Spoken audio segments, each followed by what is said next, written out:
Hello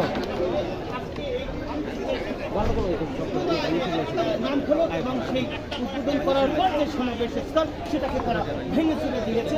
কোনো রকমেই তারা এখন উদ্বোধন হতে দেবে না।